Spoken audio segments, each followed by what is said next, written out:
আসসালামু আলাইকুম ওয়া রাহমাতুল্লাহ।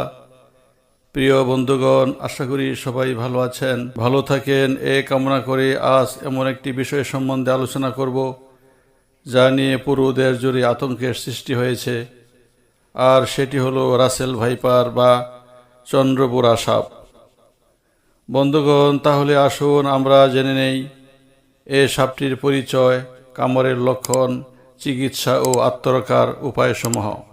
রাসেল ভাইপার সাপের পরিচয়। রাসেল ভাইপার সাপ বেশ মোটাসোটা হয়। ইহা হলুদ, বাদামি ও মেটে টাইপের হয়।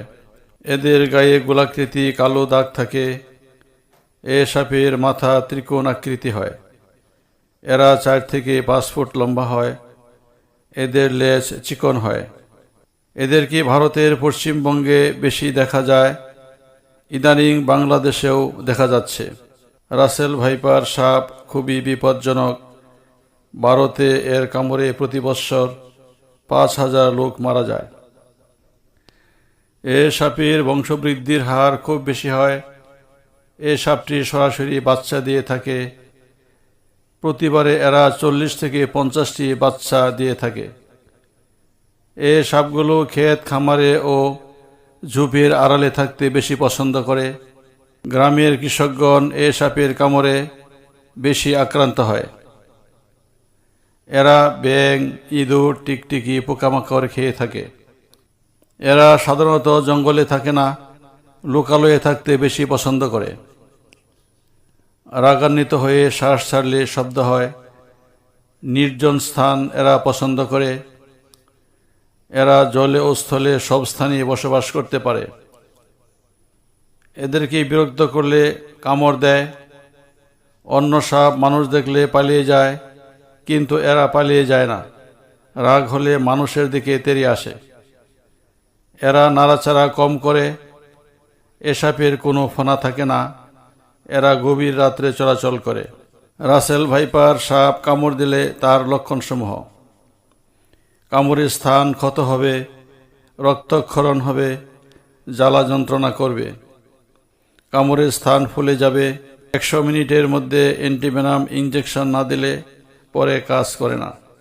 রক্তের সেল ভেঙে যায়, রক্ত পাতলা হয়ে যায়, কিডনি বিকল হয়, ফুসফুসের কার্যকারিতা হ্রাস পায়, স্নায়ু অবশ হয়, শরীরের অন্যান্য অঙ্গ দিয়ে রক্তক্ষরণ হয়, প্যারালাইসিস দেখা দেয়, চোখে ঝাপসা দেখে, রোগী কথা বলতে পারে না, রোগী অজ্ঞান হয়ে যায়, হার্ট অ্যাটাক হয়ে রোগী মারা যায়। চিকিৎসা: রোগীকে নাড়াচাড়া করবেন না, কবিরাজি ও টুটকা চিকিৎসা করে সময় ক্ষেপণ করবেন না, রোগীকে অভয় দিন, দ্রুত হাসপাতালে স্থানান্তর করুন, ভালো চিকিৎসকের শরণাপন্ন হন।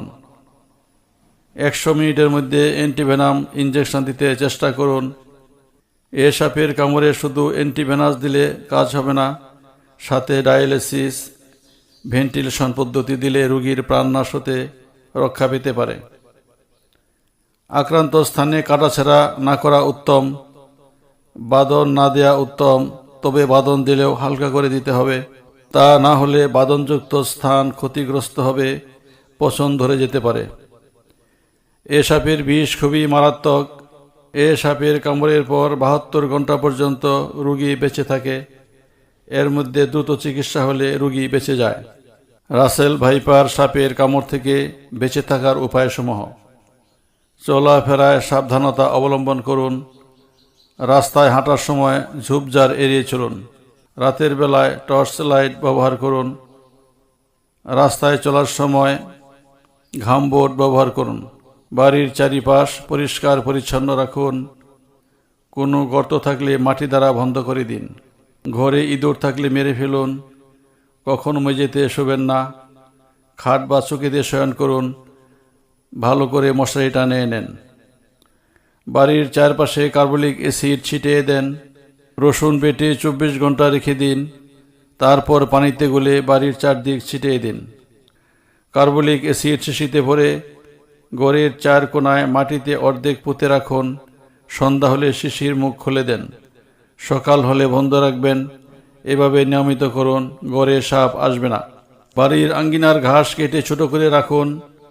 বাড়ির আশেপাশে কোনো আবর্জনার স্তূপ জোর করে রাখবেন না। বন্ধুগণ, এতক্ষণ আমরা রাসেল ভাইপার বা চন্দ্রবোরা সাপের আলোচনা করলাম। ভিডিওটি ধৈর্য সহকারে শ্রবণ করার জন্য অসংখ্য ধন্যবাদ।